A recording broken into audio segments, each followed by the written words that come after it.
All right, being 5:15, I'd like to call the September 11th Board of Public Works meeting to order. Stand for pledge of allegiance. Pledge allegiance to the flag of the United States of America and to the republic for which it stands, one nation, under God, indivisible, with liberty and justice for all. All right, could I get a motion to adopt the agenda? Second. Motion made by Mr. Ritchie, seconded by Mr. Barrington to adopt the agenda. Any other questions? All in favor signify by saying aye. Aye. Opposed? Next, public input. Seeing none, we can skip to the next one, wastewater treatment plan updates. Ben? Well, good afternoon. So mine's pretty short and sweet. Pretty much everything revolves around the budget. So when Robert goes through the budget, some of the things that we had to increase was the water, sewer, and electric. The price of keeping people is going up, so unfortunately, the utilities have to raise their rates. So we're a huge user for electricity, so unfortunately, that means we're gonna have to pay more. So we increased that. Sludge disposal, at the end of this year, Jeff Waldwickle Trucking's contract is done. He does not want to do it anymore because he's retiring. So we went out for bids, and the only one that came back was Badger State Waste. They have a cost of 5 cents per gallon as opposed to the 2.75 cents that we're currently paying per gallon. So we're gonna have to raise the amount that we're gonna need to get rid of 2 million gallons a year. So that's another one. And then for our capital equipment, because we've pretty much taken care of all of our lift stations, the only two things that we're gonna need to purchase are some more refrigerated samplers, because our other ones are close to 12 years old, and they don't make parts for them anymore. And then replace windows in building 20. That's our office building, and they leak bad. So that's all we really have for extra expenditures that weren't already outlined in the 2023 budget when we did the rate increase. So anybody have any questions on the budget stuff that I just talked about? What do you have to replace your windows? I just got a quote, and then next year, because it's over $5,000, we have to put it out for bids, and then whoever bids on it, or low bid, I guess, will get the contract. Any others? All right, so I did get a contract to sign from Badger State Waste LLC. I would like to get the ball rolling with them, seeing that they're new. They've done it for a long time. It's just they're new to us. So I would like to, if we approve their contract for next year and the next 3 years, I would like to get them in to talk to the farmers and the soils guys that do work for the farmers, and just kind of get a game plan for the next couple of years to see who's interested and basically where all they can go. So I guess if you guys have looked over the contract, I mean, other than the fact that it's 5 cents as opposed to 2.75 cents per gallon, that's about the only thing, but they do a really good job according to, we talked to Wapaka and Clintonville, they use them all the time, and they're very happy with them. Very, very quick and efficient. So I guess we need to. That was on the next line item. Okay, so other than that, I really don't have too much else going on. We're still waiting for the South Digester coating, what they're gonna do with it. Last week, Thursday, Corcoran was here with their third-party guy. So it might be another month before we know what they found out. We still haven't heard anything from Sherwin-Williams. They were in July and haven't heard anything. So yeah. And Roman's doing very well. He passed his laboratory testing. So I don't have to shadow him anymore, so things are rolling with him. Does anybody have any other questions? Great. Thank you, Ben. Next, it was already discussed, the contract for the Badger State waste hauling. Can I get a motion? Any other questions, I guess? Being no questions, could I get a motion? I'll make that motion. Motion made by Mr. Herter, second by Mr. Bernin to approve and recommend to council Badger State waste hauling contract. Any other questions? None in favor signify by saying aye. Aye. Opposed? John, wait, Belinda? Aye. Thanks, Belinda. Motion passed. There you go, Ben. Thank you. Thank you. Next, Robert, we have the 2024 Public Works budget. All right. So I put a PowerPoint presentation together for the 2024 budget. Go to the first slide. This is for admin and supervision. Last year's budget was 304,517. The proposed 24 budget is 316,471, a difference of almost $12,000, which is a 3.93% difference. There was increases in software, some small increases for training. There was increase in fridge benefits, kind of a typo there. Fridge. Yeah. And the annual proposed wage increase. Whenever I talk and most of these lines, you'll see a fringe benefit increase.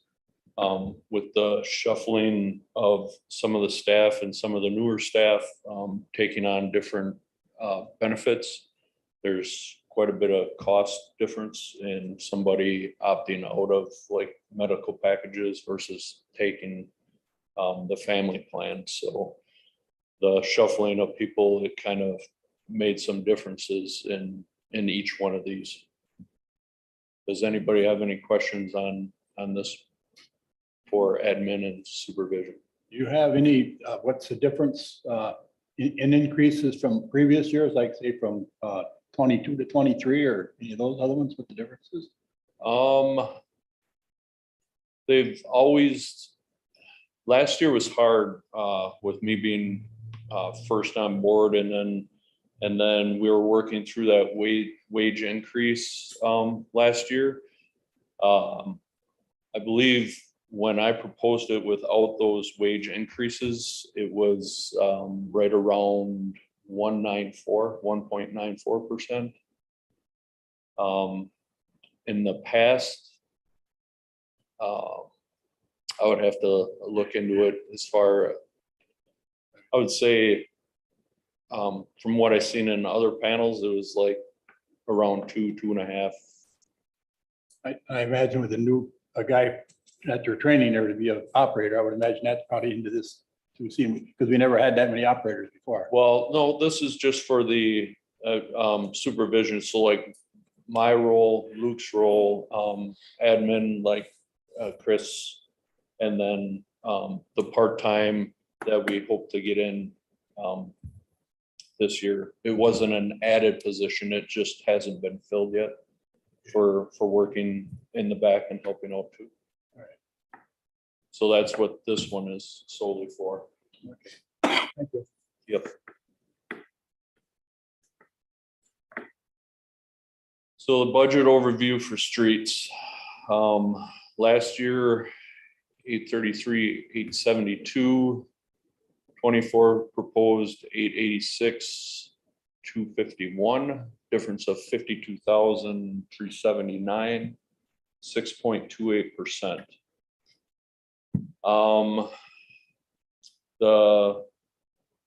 I know when I brought up landfill monitoring in the past. The question was brought up, how long do we have to do this? And I checked into it with the DNR. And when there's still exceedances in some of our monitoring wells, they will not vary from a semi-annual inspection. And it'll remain like that until it shows consistency going down to maybe an annual, but it's very hard to reach that level. This is something that'll be ongoing for as long as I can see. There were increases in antifreeze and oil costs, oil going mostly to all synthetic.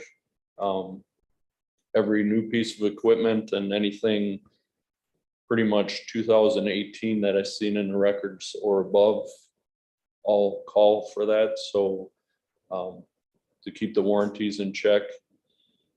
The salt increase costs were not as extreme as I thought, but there was some increase and there was some increase in usage. So those combined, that brought quite a bit of increase in the salt costs. And this also includes the annual proposed wage increase. Were there any questions on this slide? I think the increased salt cost is a good thing.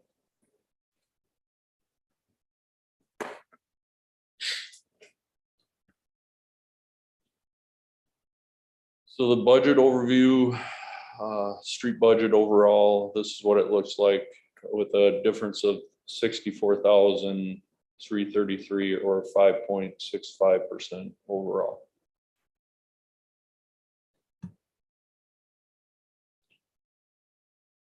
Sanitary maintenance, the collection system. So you see there's a difference of 55,308 or 7.78%. As Ben indicated, we increased the amount we put away for new main construction by 50,000 this year. And there was a increase transfer to the general fund that pretty much makes up that difference. Were there any questions on this slide? That just helps us with replacements. Yes. Upcoming in the future that we have. Absolutely. We're trying to put that extra away, especially with Oshkosh coming up in 25.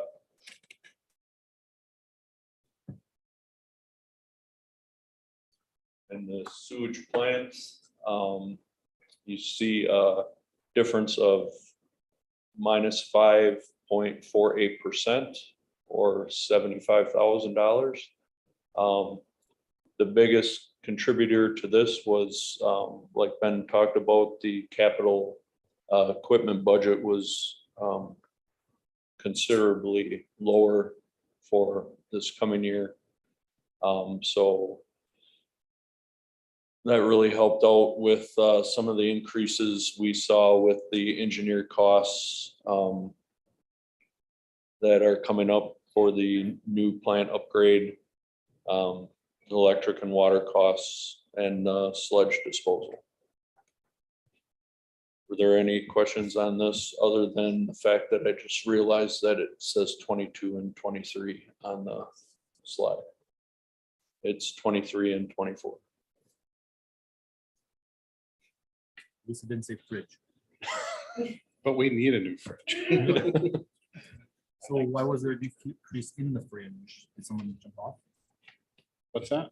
A decrease in the fringe? Basically the fringes, because when you tabulate everything, it goes by your hour, the work hours and all that stuff. Now that we've got Roman on board and he's gonna start taking overtime, that's less that they're gonna be, I'll be working overtime, so it's significantly less.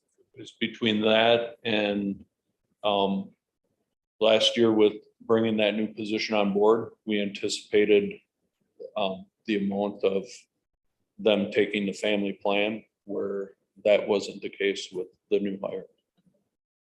Where does anything show up about the truck that they're thinking about purchasing there? So that should come out of this year's budget. And from what I've heard, they might not come this year. It might be early December, if that. So, so I don't know if Judy will just roll that over into 2024 if we don't use those funds this year. Because they're earmarked into capital equipment for the new truck. So that doesn't show up anything on any of the charts here. No, because we're assuming that it's gonna come this year. That was already anticipated in the 23 budget.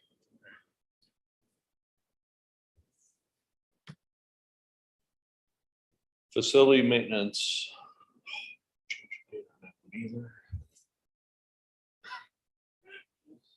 So it's 23, the budget was 275, 830. In 24, the proposed is 312, 492. The difference of 36,000 or 13.29%. The biggest thing here, well, besides the increase in electric, water, and heating, was the building maintenance aspect. We're always pushing a budget and kind of pushing towards overages just because of material costs now versus in the past. Anytime we do any type of maintenance, you've seen a quite a bit of jump in the cost of materials. So we did some adjusting to the budget in that bracket for the building maintenance. Are there any questions on this?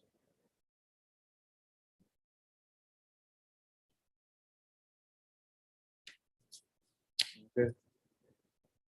With that, that was the full.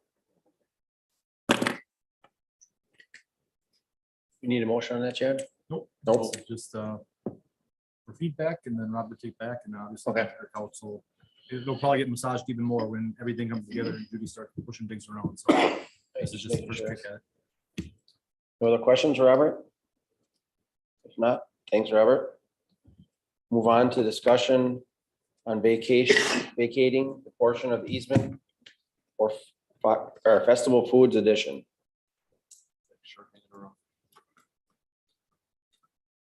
So right now, Festival is wanting to put on this addition onto their building on the east side of their building. The addition would impede into the existing easement that we have running through there. It's a 60-foot easement that houses the a portion of our stormwater, our sanitary, and New London Utilities water main runs through that.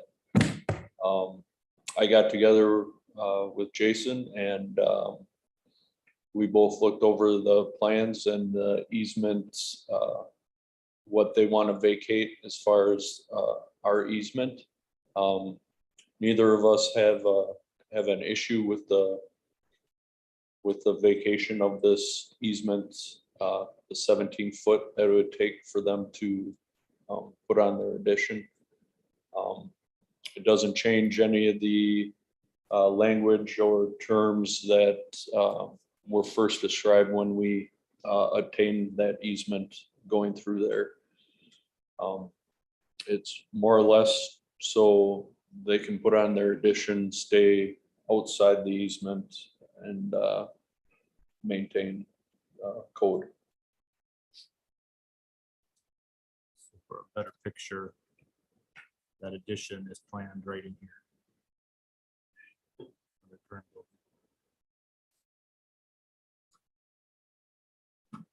See that? You can see how the the water is the closest towards that easement edge, sanitary in the middle, and storm runs halfway up. And it flows to the south. We'd still have all access we need to any of that structure. For any reason, something comes up where Festival needs that moved, in the easement agreement, they would be 100% liable for the cost of any type of moving of that service if it's for them. I know our sanitary main was put in there in '89. It's all PVC, it's in good shape. So I don't foresee any issues coming off of any of our utilities that run through there. What would be the worst case scenario if that water main broke right alongside that foundation? Who's liable for that, I guess, is. You know what I'm saying? Yep. I know Water's what you're relatively saying. close to the footing and the frost wall or whatever they're putting down. The edge of the building is here. And there's some sidewalk. This is sidewalk right here. Yep. Yep. And then the water main here. So That could be something that, if you wanted in the language or something. Yeah, when I talked it over with Jason, and he was fine with having that there. good thing is if we got to relocate stuff, there's plenty of room on this side yet. If they had to redo the water main and, do the whole thing. Okay. Plenty of room over here yet.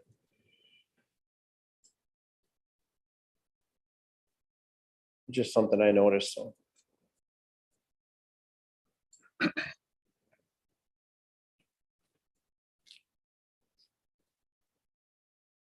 Any other questions on that topic for Mr. Garski?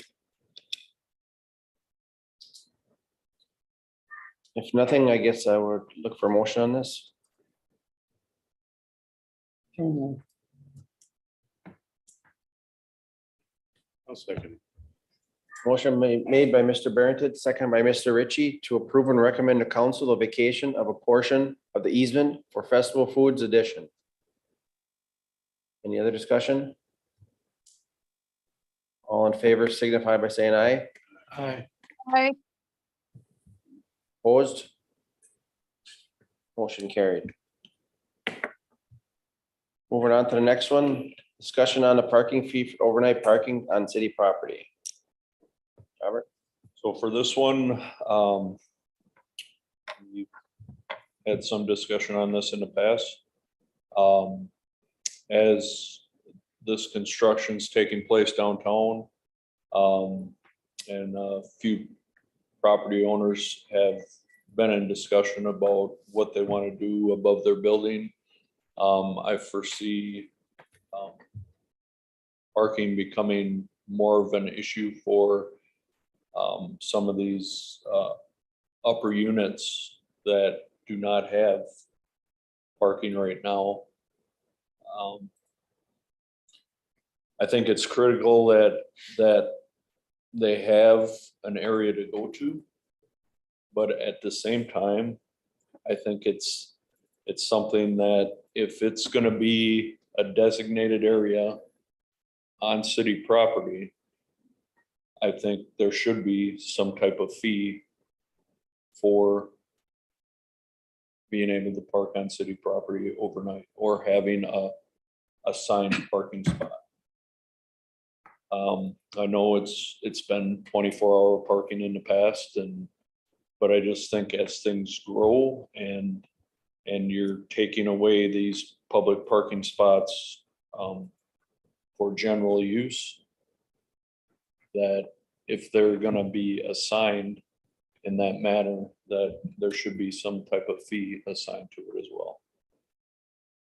And I just like what this board feels on that issue, and I don't think it should be, it should totally be up to the property owner whether they wanna put it on the tenant or if they wanna take it on themselves. I don't think it has to be assigned to that property.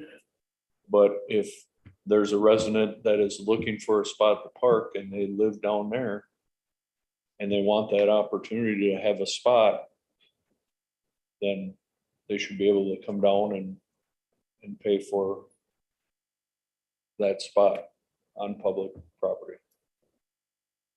I know in other communities, they do it and it works. A lot of them our size, like I said in the past, are right around that $10 a month.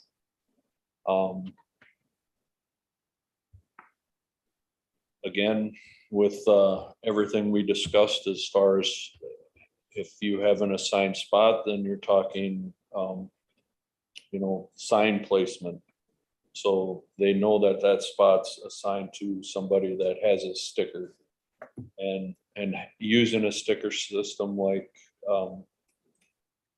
Chief was talking about, where they can identify these vehicles and know that they belong in these parking spots. All that kind of, it adds up and it should be covered. Signs are expensive, posts that get knocked down are expensive. Managing the sticker system, there's an expense to that, so I don't think it should be something that's just offered when it's on public property. Robert, Yes, so I don't have a problem with, a resident down there who wants to say that, hey, this is my spot. And they want to rent the spot and they want to say, this is my spot. I don't have a problem with that. I don't have a problem with covering the fees. You said $10 a month or $10 a year? $10 a month. Okay, that doesn't seem excessive for all that needs to happen. My concern would be that we reserve too many spots for people who would want to do this. Is there a way to say that, say only 20 people downtown want to reserve a spot and we have 40 set aside? Is there a way to not have 40 set aside? Have signs that can be taken down so that general parking can happen then? Yes, it would only be on an as-need basis on the north side, and we would start, let's say the first month, only 5 people come in and say they really need a parking spot, then only 5 signs would be set up and those stalls would be assigned to that. They do make posts that you can keep the base in the ground and be able to place them or take them away as they're needed. Okay, thank you. Wouldn't another way be to have it so that they're allowed to be in that lot from 2 AM to whatever with a sticker? They might be in this stall one day in this stall. I mean, if you start saying that's my spot 24 hours a day, that's real estate. If they're $10 a month, I don't know if there's how Wapaka does it, but to me, it seems a lot of taking down and putting up signs, but I don't know. Is there a different way just by, I used to be parking enforcement at UWSP and it was, you had your sticker for your lot. Mhm. And during the day, people come and go and use the lot. And if it wasn't a metered lot or a gate that lifted up that you paid to park in, at certain times, only cars with that sticker could be in that lot, say after 2 AM or whatever, after bar close. I don't know if there's examples of that. in other I could communities. see something like that and you keep it to the north stalls only. The only problem is, and it doesn't happen that often, but when we have any events that happen down there and there isn't open spots in that lot, and I paid $10 a month, so I have a spot somewhere, I could see that being an issue, but how often? 2-3 times a year. So I don't know if you weigh that. And I Good think or for law bad? enforcement too, to have it in a designated area, not this whole lot. We don't want those individuals taking up the prime real estate Right. down on the southern end. I mean, if you're gonna do that, the northern end makes the most sense. Now, whether it's that stall or that range of stalls in there. Yeah. To be determined. Because if we don't give them a range of if we don't give them an area to go to, you know what's gonna happen. They're all gonna park on the south end. Exactly. They're gonna pull the closest one, so they don't gotta walk as far. And be there overnight. Yep.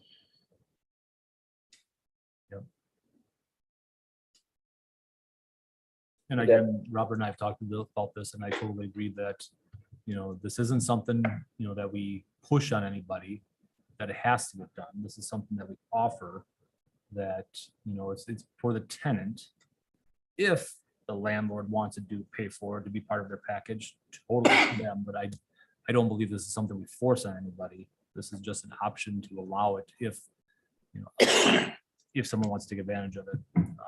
What Robert was saying too, that the current owner of the MK Flooring building is interested in making some more apartments upstairs, which they don't have, and they don't have any parking. So they've come out and requested, is there something that is an option for parking downtown as well for potential new tenants? So there's some interest there as well with that. So we might even have more tenants in the downtown that have private parking available at this point in time.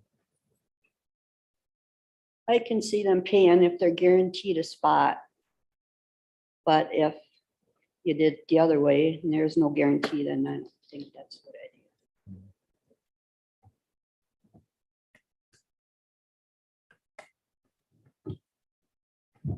There would be no parking in the parking lot anywhere else overnight except for the designated area. Is that the thinking is? Correct. What would be overnight? Do you consider after 2 o'clock or 3 o'clock, or what do they consider? Bar closed. Yeah, I would say it'd have to be after bar close in case there is somebody that's parked in there that's working at some of the establishments. And people that work shift work, that could create a little bit of a problem. Guys working nights or days or whatever. Well, if they've got that stall reserved, Yep, then they come they're, and go as they need. The other thing I would consider too is not just opening this up to the general public. The intent of this is just for downtown residents. Residents, yeah. So I Correct. wouldn't want to open this up to say, Oh, somebody who works at First State Bank, that they want their stall. No, that's not. the intent. The intent is because of the challenge with residential housing, it would be only for those type of individual situations. To make a case for that designated permitted space. Yep. That nominal fee, whatever, but at least you've got those people you can contact in a snow emergency, or if there needs to be parking lot maintenance done. You know exactly who to go to get that vehicle. You're not trying to get police to look up a license plate number. There's an advantage to having that permit system with those tenants, Mhm. potential tenants. You can go down you can walk down Water Street in the morning and you'll see the same 4 vehicles in the same stall every time on prior to construction time. it's the enforcement issue. That's Yep. where we're having the problem is the enforcement. Yep. So at this point, it would be, do you guys want to, do you guys not like it? We cut ties and, we don't put any more work into it? Or do you like for staff to continue this and come up with a policy procedure, for this type of scenario? That's what we're kind of looking at right now. I think you're opening a whole can of worms. Okay.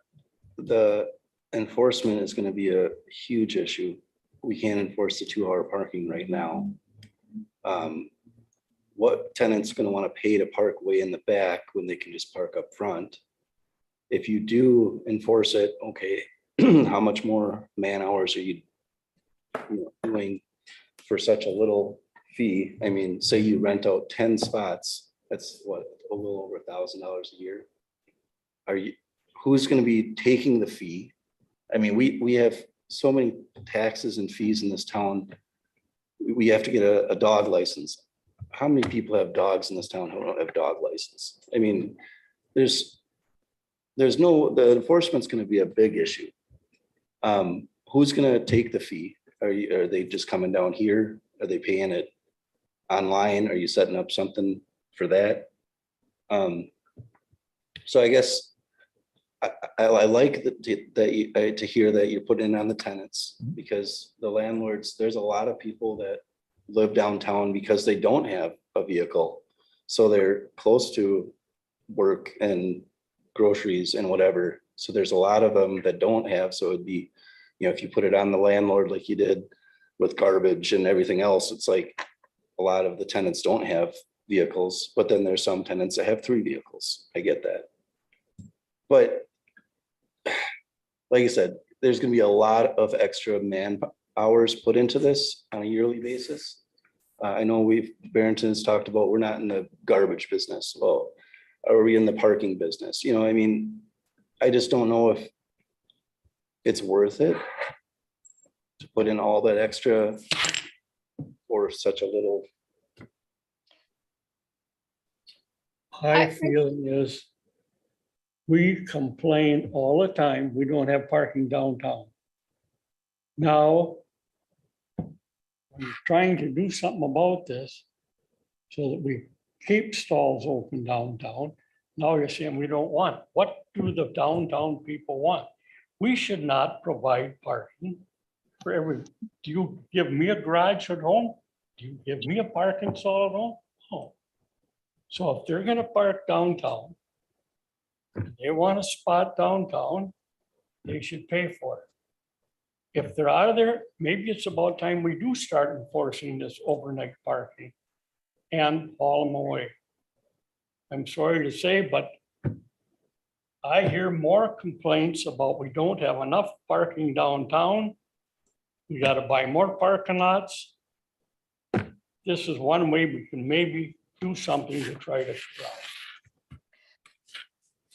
So one of the elements that I'm not seeing addressed in this is that during the business hours, and I'm including bar hours and restaurant hours in this, is the people that are coming and going, trying to get to the business establishments. We have residents who are parking in those parking stalls. They live upstairs, they're parking in front of businesses. And I'm not seeing how this addresses not allowing that by providing them a dedicated stall. The other thing that I have a little bit of a heartburn over is, not allowing overnight parking downtown. And I addressed this at a previous meeting is, there's a lot of bars downtown. And we just had a business, a car drive into a business on Pearl Street after bar closing. And we don't want people leaving the bars, getting in their vehicles and driving anywhere, because that's just going to be the next car inside of a business. And so I'm not seeing how this addresses those concerns of, somebody, went out, had a little too much fun, should not be behind the wheel, but they have to get their vehicle off the street or they're going to get a fine. They're going to get in it and move it, and they shouldn't be at all. So I'm seeing those 2 issues not being addressed in this. And I have, I am all for, if a resident wants to pay for a dedicated parking space, they should be allowed to pay for that dedicated parking space over there. If they don't want it, they don't want it. But I'm still not seeing these other 2 issues that I feel are legit issues. The people complaining about downtown parking aren't complaining about those north end of that parking lot stalls. They're complaining about being able to get into the establishments that they want to visit that day, during the day.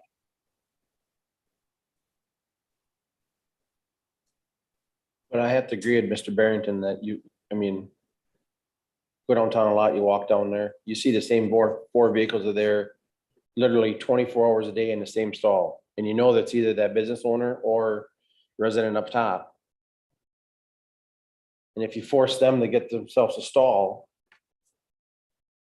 then they should be told they have to park there and not sit on that, block them from few nice stalls we have at downtown. That's what I see being the first part of the problem. I think if you don't have a designated area, like I've received numerous phone calls on, where am I supposed to go? What am I supposed to do? I have a vehicle, I have nowhere to park. And so I talked to chief and I said, you know, now that this construction is going on, I said, hey, this parking lot we have over here, can we assign the north side for 24-hour parking for now? Technically 24-hour parking, so they have somewhere to go where they know they won't get hauled away. And when this comes to completion and we have those residents down there, and let's say it's the same 4, if we have a system in place that they have to follow, then they know, if I do this step, I can keep my car there and it won't get hauled away. If I park on the street, like I did last night and got a ticket, then it's gonna get hauled away. I can't speak for the people that had too much to drink and I don't want them driving either, but I can't be responsible for their vehicle. That's not what I'm after here. I'm solely looking out for the residents that we want to bring in downtown. If they have a vehicle, to give them that opportunity to have an area to park, with knowing that if I park here, I'm not getting towed. And I know it falls on enforcement and everything else, but if we start hard standing on parking and don't have a place for them to go, then it's on us. On that, Linda brings up a good point, but I used to be a server, bartender, you know, before I was married. It was a side job at night after the paper was done, mainly weekends. And at least then, and I believe our police force is pretty much a lot of the same, you know, leadership. But as bartenders then, if somebody was impaired like that, rather than take the, you know, us moving their car for them, we would call down to the PD and clearly say, okay, this car is going to be left there. Or we'd let the person call themselves. Because there was places that you could get safe rides from. There still is today where you can get safe rides. But it's just that taking that extra step to call and say, such and such car is going to be left on this block. Here's the plan for them to get it out of here, but they're not driving out of here themselves. Or we've taken so-and-so's keys. This vehicle is going to be left there, just so you know, it's not abandoned. They're getting a safe ride home. And they worked with, you know, that's, Jeff's not here, Chief Slater's not here, but they do things like that all the time. It's not like by creating no parking overnight, we're going to encourage drunk drivers. I don't go for that. That's, you know. John, I like what you're saying, and if we can make sure that we have a system like that in place and that all of the bar owners are well aware of this, you know, so that they can say, hey, you're not going to get cited, we're going to make a call and move forward that way, then I don't see a problem with the no overnight parking, you know, without, unless you have this exception in place, you know, let the PD know. Then I don't have a problem with it. And I'm all for letting the tenants, the renters, make the choice themselves if they want to have a designated space. I think that if I were in that position, I would want to know that I have a space to park. You know, whether it's not busy downtown or it is the middle of St. Patty's Day week. So I guess my recommendation is that you continue forward with this. What's the thought of everybody else, I guess? As a taxpayer, I feel taxpayers paid quite a bit of money to acquire that lot, and by the time it's paved, I don't see us subsidizing property developers. I mean, I guess maybe I'd feel a little different if they were putting up a $6 million apartment building and we needed to look at creating a parking ramp and they all pitched in a certain percentage for it, or there was a charged parking ramp, but we're talking about, we need more housing. They want to fix up some buildings downtown, make some apartments up there. So the question is, where are those people going to park? Now, the poor property developer, the guy that I don't really want to meet is going to say, that's the city's problem. Oh, really? It's taxpayer on Smith Street's problem where your tenant's going to park downtown? That doesn't fly with me. You know, I'm not into subsidizing landlords. I'm into standing up for the taxpayers, not only in my district, but all of the district in New London. And taxpayer money went into that infrastructure. I think it's a nice gesture that the city says, we want the extra housing downtown. We want some apartments developed up there. Nice people, make some nice places on the river. So it's a compromise, but it's a compromise I think that would work. And I think we should continue to look into that permitted designated areas. Because why, you don't want to squelch out development of those buildings up, you know. What are the odds of any of those retail buildings putting an elevator in and expanding retail space upstairs? Not. So to keep the buildings viable, they're better when they're occupied. But I don't think Granny Smith on Pine Street shouldn't be subsidizing Joe developer from Oshkosh or wherever that's fixing up these nice apartments. That's just my opinion, you know. I agree with Melinda about moving forward on it. And I think probably the biggest thing is like Tim was saying too, is enforcement. I mean, that's going to be I myself see as the biggest problem is going to be the enforcement. Because we have laws now about parking and they're not enforced. It's no different than when we have the moratorium in the fall and in the spring for not parking on city streets.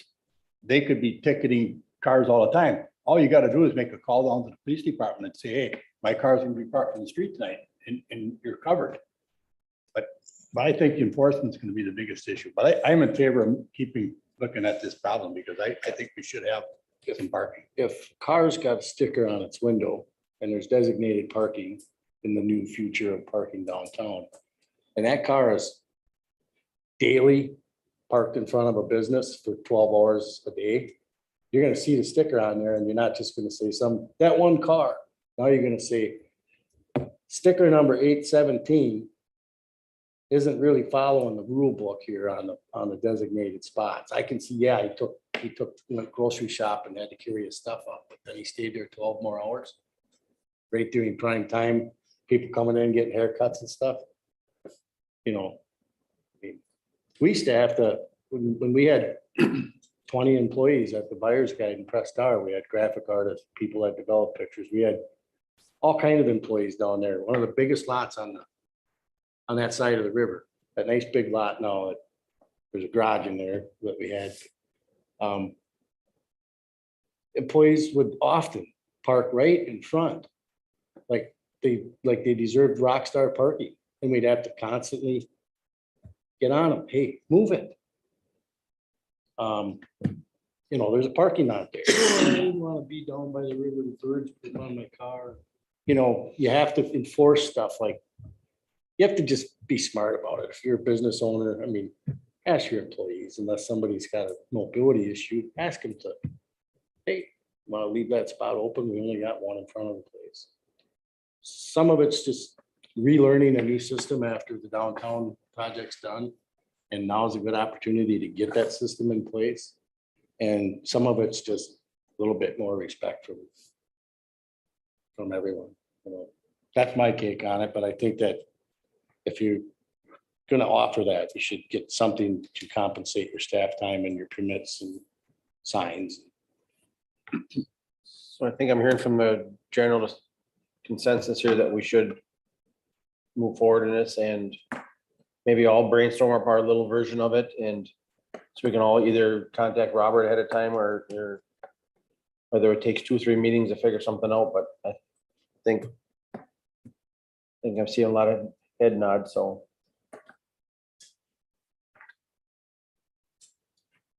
Okay, Robert, so let's move that forward for future time.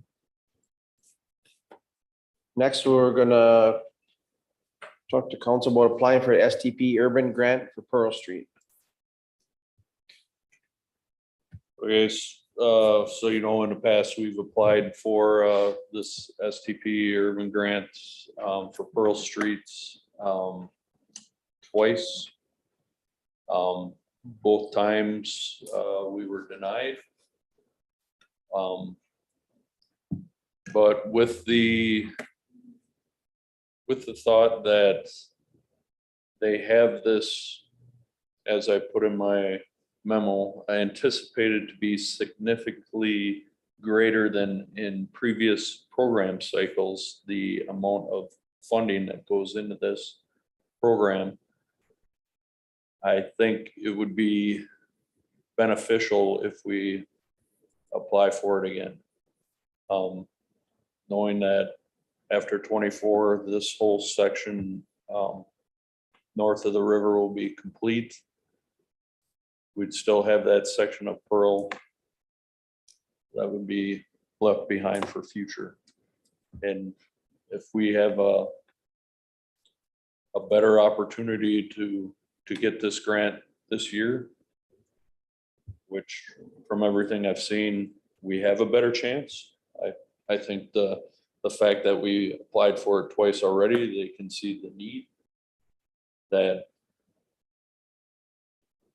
I think it would be a wise investment to apply for it. Does anybody have any questions on that subject? So would you be hiring a consultant to apply for it? Is that what the? McMahon would do the application for it. And being that they have applied for it in the past, that's why it would be no greater than 2,500 if they had to submit a whole nother, they don't have to submit a plan set, but the reasons why we're doing this, you know, from safety aspects of why we're doing it to infrastructure and stuff like that, it would all have to be recreated where they have that in place. There would be a few things we would sit down and touch up on it before it was sent off, but Squeaky wheel gets the grease, keep complaining. Does that work that way? we're hoping. Yeah, I mean, Robert and I talked about this before this statement from the DOT came out, and I was honestly hesitant. I was like, well, we've done it twice. You know, are they kind of waiting until we get the one grant finished up before we, you know, is that what's kind of holding us back from the other two applications? But once the DOT came out and said they anticipate significantly greater awards or more money in the pot this year, and I was like, yeah, okay, maybe we should, you know, apply for it. Plus, I mean, we've gotten a bunch of engineering done with the North Water Street project that's just mimic for the Pearl Street. So the more we've been going along in time, that just helps us have a bunch of this work done already for the Pearl Street application. So yeah, I think, yeah, we don't know if they're gonna have the significant greater amount in the next cycle. So it's like, yeah, probably wouldn't be a bad idea to apply for it this time again. What portion of Pearl Street does this cover? Is this would from be- Wilcox to Beacon, or is it Beacon to the end? What are It we would looking? be from the bridge to Beacon Street. Okay, We can't go farther on Pearl. Yes, Pearl farther down needs to be done, but we can't go farther on Pearl because that ends business 45. So beyond that, to the south is not eligible for the grant money. thank you.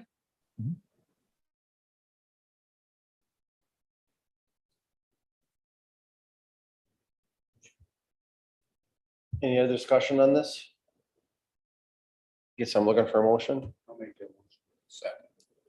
Motion made by Mr. Ritchie, second by Mr. Herder to approve and recommend to council applying for the STP urban grant for Pearl Street. Any other discussion? All in favor signify by saying aye. I, Opposed? Motion passed. Next director's report. I have one service anniversary, Corey Jar, facility technician, completed 2 years of service on September 7th. For the update for downtown,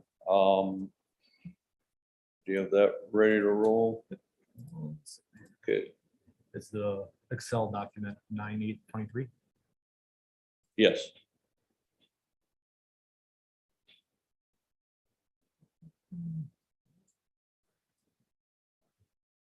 So,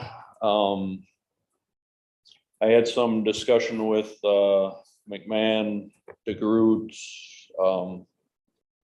most of the subcontractors down there on Thursday. Kind of went over a timeline. Now, when I told them to put down what, DeGroot, the main contractor, was thinking, I want it all laid out. And then, this is preliminary. It's as close as we can get. We still have to do some fine tuning on logistics of it to make sure that we're not tripling up on anything that would have significant impacts, seeing as how we're already doing things coming up that are gonna impact the downtown again. But so the preliminary schedule, this week they'll finish the sewer laterals, or the sewer main from, well, you can see they went through Pearl Street today. They actually got to the east side of it and are almost to the east structure, the end point of the main replacement. We have 2 laterals that come off just before that last structure, so they will get those put in. Then finish some backfilling in that intersection, get it semi-prepped. Take the barricades down to allow for traffic down North Water and to the south on Pearl Street. They'll continue north on Pearl Street for the rest of the week. We have 3 laterals they have to put in, and those are gonna be saw cut trenches versus the whole bust up because we're not putting in a main. Saw cut trenches, put in those laterals. We have 2 that we have to terminate at the main. And then there's 1 at the very end that's actually a Wapaka Street address, but it won't affect Pearl Street because it's off of that stub end of Wapaka. They've also been keeping up to speed on the lining. So all the lateral lining is complete up to St. John's.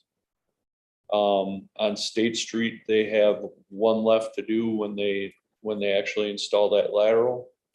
On Lincoln Court, they have 1 that they need to pipe burst, but the 2 that were put in on Lincoln Court have been lined. So as far as the lining aspects go, they're pretty much staying right on DeGroot's backside as they move down and they have these accesses to the cleanouts. They're already assessing and cleaning and lining. So that shouldn't be a holdup as far as clearing North Water. There is 1 pipe bursting to do that is in the new parking lot area. It actually will be behind the 300 North Water Street, because it comes into the back of 303. So they have to pipe burst it from Lincoln Court behind that building and then in from the back. So that will be done this week as well. moving forward, that should pretty much wrap up North Water Street. So as much as you see going on, I mean, especially last week now, some of the construction equipment starting to weed out as this lining and bursting gets done, and they're doing quite a bit of pulling of water lines on there. That's why you saw so much equipment down there. But now that they're caught up, once they pull off, there should be maybe a couple speedy vehicles on the far end finishing up in the St. John's to Pearl Street block. Once they finish that, they'll be off of there. So that's why they, moving into the week of 9/18, they're looking at starting that parking lot excavation. So this means the whole parking lot. And when he was going through that, I was kind of hesitant. I'm like, okay, we got all this stuff going out on North Water, and now you want to start a parking lot. But when we looked around and saw all the construction vehicles that will no longer be there, and I want them to clean up that whole stretch. So the barrels you'll see will be marking structures and not randomly placed. Not that they're randomly placed right now, but what we need for barricading out there will be the only thing that will be out there.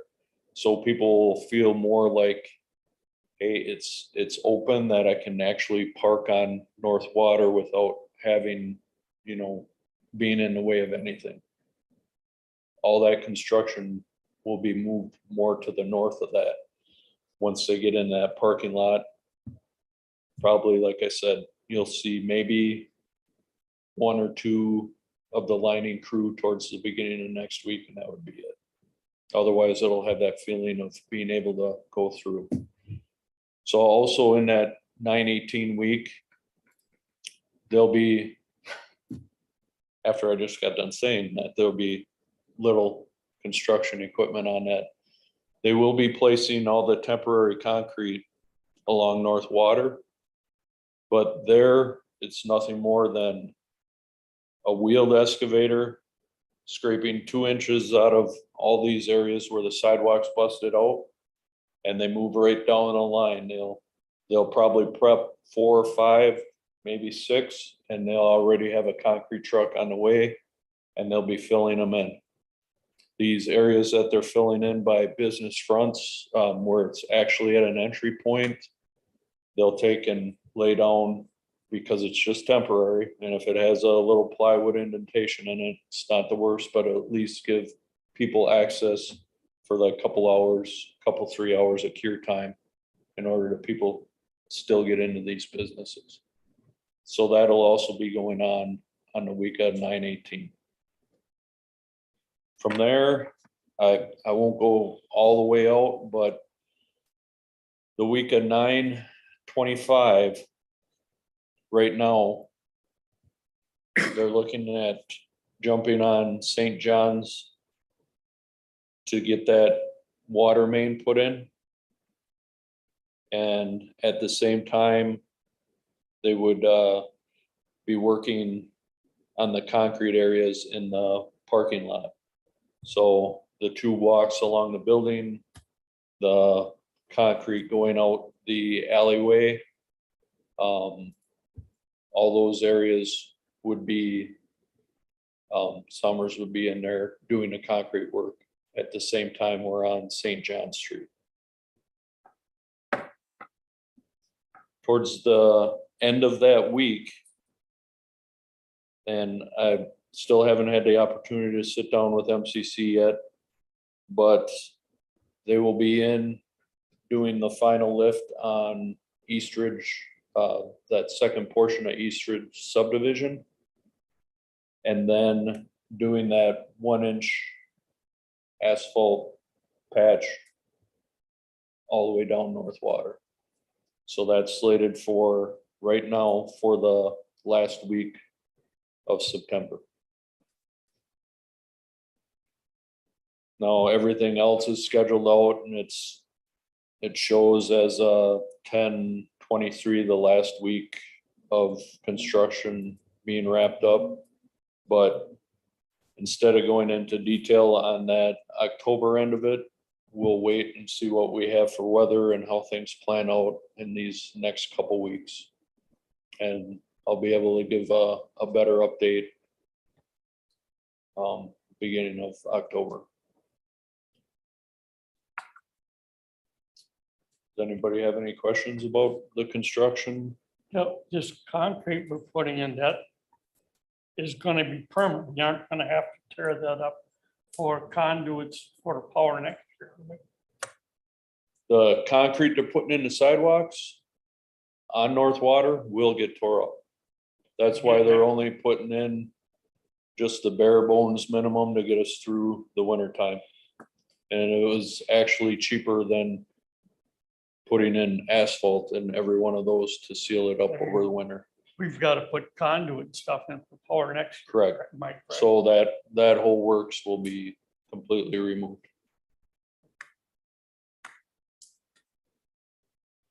I just want to say, I think you're doing a great job. I know I was really worried about it. It's going pretty good downtown. I was just wondering, could you email this out to the council so we could have this PowerPoint or Excel spreadsheet?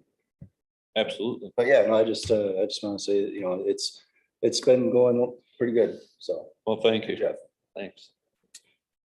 Robert needs to get kudos. He's gone above and beyond, spending time dealing with challenges and questions and things, and I got nothing but praise for Robert, so I just need to make sure we put the praise where it's deserved right there, 100%. Thank you. Good to hear. Long as we're on the praise end of it, I received a lot of comments over the car show and the Fall Fest, the way Warner Allen laid out. And I've had so much positive feedback on how nice that, especially at Fall Fest, it was just so spread out. Just wanted to relay that to you guys. It worked really well. And we gotta thank the chamber on that one. That's Yep, I'll get to whenever next time the April's chamber around. put in a ton of time with that, and it showed Mother Nature really came through that day, so it was beautiful. It was nice to see. I want to piggyback on what John just said about that as well. And I did have some people say that they really enjoyed having it down in that area. Because then they didn't have to worry, they wanted to go out to eat afterwards. And they didn't have to worry about the congestion downtown. They were able to go downtown and eat yet. So that was one of the comments that I heard, that they really did enjoy that area. And then still being able to have access to downtown during the day. I think there were a lot of comments. I mean, both ways. I mean, there's some business owners that want to see it back downtown, but there was a lot of people that mentioned that it was a great venue. So it's gonna have to be up to the chamber to evaluate how they work with that in the future. But next year for sure, we'll be down there as well, because it's not gonna be done by this time next year either, next year's construction zone. At least next year we'll have to be down there as well. It's nice to hear positive comments, so, Mhm. you know, And tourism, we heard that there were vendors that were coming from out of state and in different areas, staying in our hotel rooms and then setting up shop. So I mean, that's tourism right there, heads and beds. So that's awesome. all right, thanks, Robert. Future gen items, I know we've tossed this large item disposal services around. I get that we're kind of enough stuff on the plate, but It'll be my winter project. I don't think the city is reliable for getting rid of large space. I'm sorry. we can chat at that when it comes up. Get your thoughts and ideas, I guess. Anything else anybody got? And we'll keep the parking fee. Yes, keep that in there as another line item. There's nothing else. I look for a motion for adjournment. Motion made by Mr. Barrington, seconded by, or motion made by Mr. Ritchie, seconded by Mr. Barrington. To adjourn, any other discussion? All in favor signify by saying aye. Aye. Opposed?